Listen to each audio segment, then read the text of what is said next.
Parce que la motivation dans sa pratique sportive peut toujours être un frein dans l'atteinte de ses objectifs. Dans ce podcast, je vous donne des conseils afin de maximiser votre niveau de motivation et gérer votre mental au quotidien.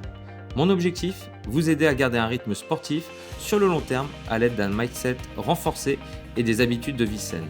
Je suis Sébastien Béral, coach sportif, gérant de salle de fitness et animateur réseau de la marque Corespa, concept de salle de sport spécialisée en suivi personnalisé. On y va ?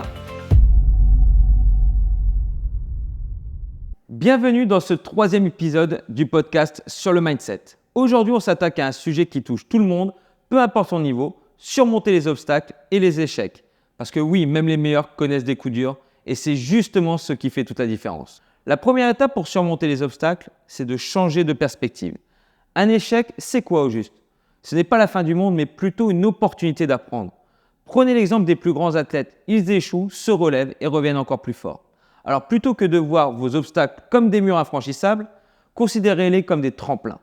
Chaque difficulté est une chance de grandir et de mieux comprendre vos limites pour ensuite les dépasser. On passe maintenant à l'analyse. C'est bien de faire des erreurs, mais encore faut-il savoir pourquoi. Quand un obstacle se présente ou qu'un échec survient, prenez le temps de réfléchir. Qu'est-ce qui n'a pas fonctionné ? Est-ce une question de préparation, de mental ou simplement un jour sans ? L'important, c'est de comprendre ce qui s'est passé sans vous autoflageller. On laisse les regrets de côté et on se concentre sur les solutions. Après tout, même les meilleurs chefs ont déjà raté une recette, non ? Ensuite, parlons de résilience. Cette capacité à rebondir, c'est ce qui va vous permettre de transformer un échec en force. Pensez à votre parcours comme une longue course, avec des hauts et des bas. Parfois, vous trébucherez, mais chaque fois que vous vous releverez, vous devenez plus fort. Adoptez un état d'esprit résilient.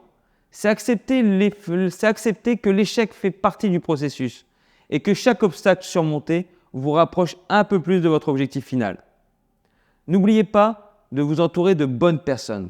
On en revient souvent à l'entourage et ce n'est pas pour rien. Quand les choses se compliquent, vous êtes bien entouré. Être bien entouré, ça peut faire la différence. Que ce soit un coach, un ami ou un partenaire d'entraînement, ces personnes-là sont là pour vous rappeler pourquoi vous avez commencé et pour vous soutenir quand la motivation flanche. N'hésitez pas à partager vos doutes et vos échecs avec eux. Ils sont là pour ça. Et qui sait, peut-être qu'un simple mot d'encouragement sera tout ce dont vous avez besoin pour repartir du bon pied. Mon dernier point, c'est garder toujours un œil sur l'objectif final. Les obstacles et les échecs peuvent vous faire perdre de vue ce que vous voulez vraiment. Mais ne vous laissez pas dans ces moments difficiles vous détourner de votre but. Rappelez-vous pourquoi vous avez commencé et restez concentré sur votre vision à long terme. Parfois, il faut savoir prendre du recul pour mieux avancer. En résumé, surmonter les obstacles et les échecs, c'est avant tout une question de mentalité. Changez votre perspective, analysez vos erreurs et adoptez la résilience. Entourez-vous des bonnes personnes et gardez le cap sur vos objectifs. Ce n'est pas toujours facile, mais à chaque pas en avant, vous vous rapprochez de la personne que vous voulez devenir. Je vous remercie d'avoir écouté cet épisode sur le dépassement des obstacles et des échecs. Dans le prochain épisode, nous découvrirons l'importance de varier les plaisirs à l'entraînement. D'ici là, continuez à avancer, même par petits pas.